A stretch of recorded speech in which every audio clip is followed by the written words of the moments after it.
laki-laki saya sendiri dan saya bungsu, kamu harus meneruskan keturunan. Saya mau masuk bruder, tapi bukan Romo. Nah, mama saya mengatakan, oh ya sudah, silahkan, tapi jangan Romo. Berjalan waktu, baru mama saya tahu kalau ternyata bruder itu sama saja dengan Romo, tidak menikah.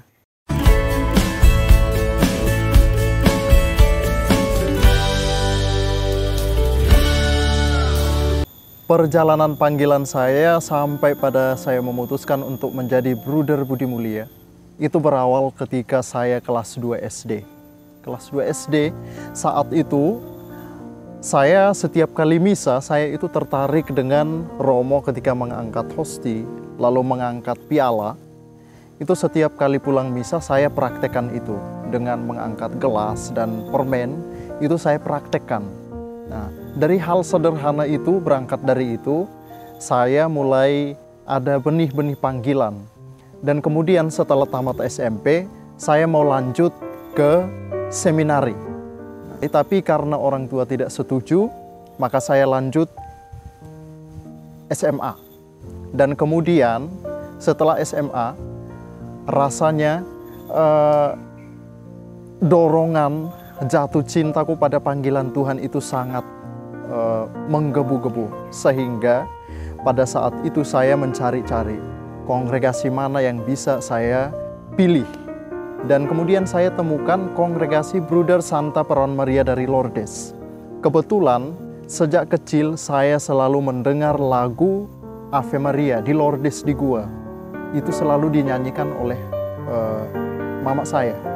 Maka ketika saya melihat tentang kongregasi Budi Mulia, itu langsung menarik untuk saya. Maka saya memilih kongregasi Bruder Budi Mulia atau kongregasi Bruder Santa Perawan Maria dari Lourdes. Tantangan dari pihak keluarga memang ada. Terutama saya itu 4 bersaudara, laki-laki saya sendiri dan saya bungsu, saya punya 3 saudari. Nah, maka kalau di orang Timor itu laki-laki itu harus meneruskan FAM. Saya FAM Insan Tuhan itu harus diteruskan. Kalau tidak, kalau saya jadi Romo atau jadi bruder, maka itu putus. Nah, dan saya melawan itu. Saya mau mengikuti panggilan Tuhan. Nah, dan memang awal saya masuk tidak disetujui. Nah, terutama ketika mau masuk seminari, mama saya mengatakan, kamu harus meneruskan keturunan. Maka saya putus, tetapi kemudian masuk Budi Mulia. Nah, apakah masuk Budi Mulia saya langsung mulus-mulus? Tidak. Awalnya saya itu bisa dibilang ya agak membohongi dalam tanda kutip ya. Membohongi mama saya bahwa saya mau masuk bruder tapi bukan Romo. Nah, mama saya mengatakan, oh ya sudah, silahkan, tapi jangan Romo. Nah, berjalan waktu, baru mama saya tahu kalau ternyata bruder itu sama saja dengan Romo, tidak menikah. Hanya bedanya dalam hal pelayanan. Nah, seperti itu. Kemudian mama saya mengatakan, pulang saja, karena itu kan tidak menikah juga. Nah, tetapi saya tetap menjalani panggilan ini. Berjalan 2-3 tahun kemudian saya mau memutuskan untuk kaul perdana. Di situ mama saya terbuka menerima pilihan saya untuk menjadi seorang bruder. Dan sampai saat ini mama saya selalu mendukung dengan doa-doa. Saya berasal dari nama kampung saya Tain Salak di Kevaminanu, Timor Tengah Utara, provinsinya Nusa Tenggara Timur. Saya kenal Bruder Budi Mulia itu sebenarnya dari Google, saya cari. Tapi ternyata memang Bruder Budi Mulia itu sudah lama juga berkarya di Kevaminanu di paroki Sasi. Ketika saya masuk kongregasi Bruder Budi Mulia, saya tentu menyesuaikan diri. Mulai dari hidup doa, itu yang paling utama. Memang awal-awal saya sangat susah, terutama ketika harus meditasi pagi, itu sangat tantangan yang luar biasa untuk saya. Lalu harus hidup bersama dalam komunitas, lalu harus ada rekreasi bersama, ada acara-acara bersama, acara persaudaraan. Dan itu saya belajar terus-menerus untuk bisa mengikuti itu. Nah, berangkat dari saya pribadi yang kalau di rumah ya lebih memilih untuk sendiri, lebih memilih untuk tidak berkumpul seperti itu. Nah, kemudian saya masuk dalam biara, harus hidup bersama, harus makan bersama, doa bersama, dan lain-lain. Nah, itu tantangan tersendiri untuk saya. Tetapi 3 tahun pembinaan dan berproses selama bruder muda, saya menemukan bahwa di dalam kebersamaan itu justru kami sebagai bruder itu saling menguatkan, saling meneguhkan satu sama lain. Sejarah kongregasi Bruder Santa Perawan Maria dari Lourdes atau di Indonesia dikenal dengan nama Bruder Budi Mulia itu didirikan oleh seorang imam projo dari Keuskupan Gent di Belgia pada tahun 1830, tepatnya tanggal 25 November.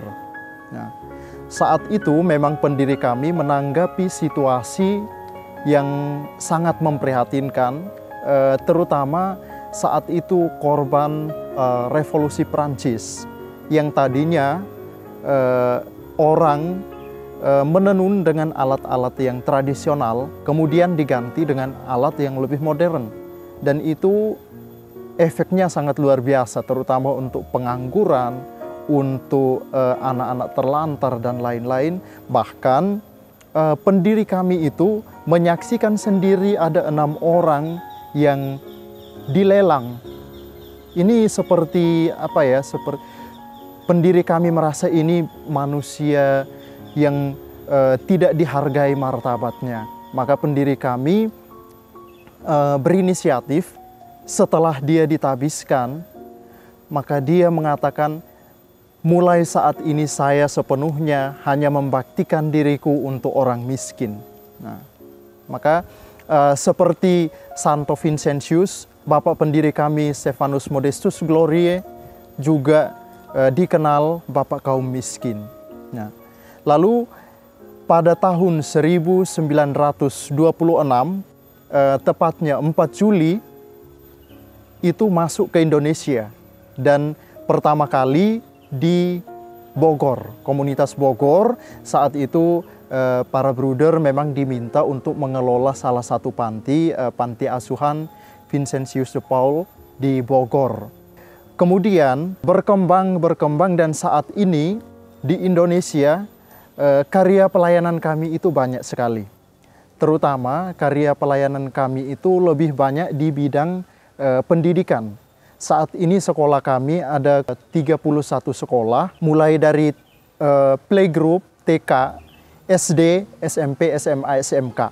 Lalu selain bidang pendidikan, kami ada pelayanan sosial. Seperti di panti asuhan ada panti asuhan yang milik kongregasi, dan ada panti asuhan yang kerjasama dengan perhimpunan.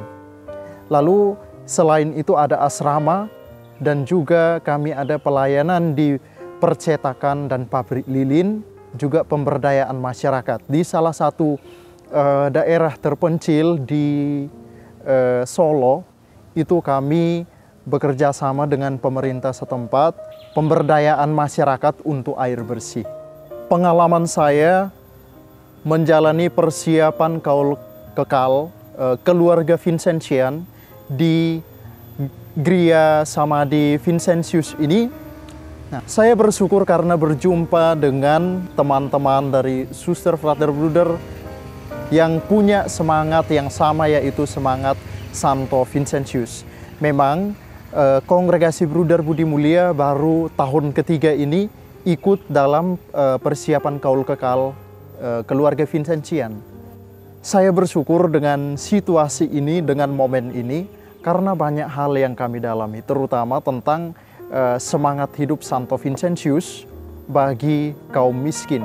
Nah, itu membangkitkan semangat kami, terutama untuk pelayanan bagi mereka yang sangat membutuhkan. Biasanya orang bertanya, apa sih bedanya Bruder sama Romo? Nah, Bruder sama Romo sama-sama dipanggil Tuhan untuk melayani. Nah, lalu bedanya di mana? Nah, bedanya adalah bentuk pelayanannya. Nah, kalau Romo-Romo itu mereka pelayanan sakramen-sakramen dan juga pelayanan dalam bidang pendidikan, sosial, dan lain-lain. Tapi mereka itu beda dengan kami karena mereka tertabis. Mereka bisa melayani sakramen-sakramen. Kalau kami tidak ditabis, kami hanya mengikrarkan kaul. Jadi bisa dibilang kami itu sama seperti suster. Nah, suster itu adalah biarawati, kami adalah biarawan. Nah, lalu karya pelayanan kami memang secara umum itu lebih banyak pada bidang pendidikan, sosial, pemberdayaan masyarakat yang langsung kami terjun ke tengah masyarakat, hidup di tengah masyarakat. Nah, saat ini memang gereja secara khusus kongregasi-kongregasi itu prihatin dengan panggilan khusus karena dunia yang semakin maju, semakin berkembang. Nah, tantangan tersendiri untuk orang yang terpanggil hidup secara khusus untuk melayani dalam hidup membiara. Maka saya berharap, secara pribadi berharap semoga di situasi yang memang hiruk-pikuk, yang penuh dengan tantangan zaman dan lain-lain, tetap ada benih-benih panggilan yang tetap tumbuh, dan itu harapan yang tetap kita tumbuhkan, kita kembangkan. Semoga semakin banyak kaum muda yang terpanggil untuk menjadi imam, bruder, suster, maupun frater. Dan terutama dalam kongregasi kami, karya kami itu banyak sekali. Di bidang pendidikan itu 31 sekolah dan tidak semua ditangani oleh bruder-bruder. Maka saya mengundang kaum muda yang sudah tumbuh benih panggilan walaupun sedikit, walaupun dari hal-hal sederhana, sadari itu dan tanggapi panggilan itu. Mari bergabung bersama kami dalam kongregasi Bruder Budi Mulia. Kita melanjutkan karya-karya pelayanan gereja ini, melayani bagi mereka yang membutuhkan bantuan kita.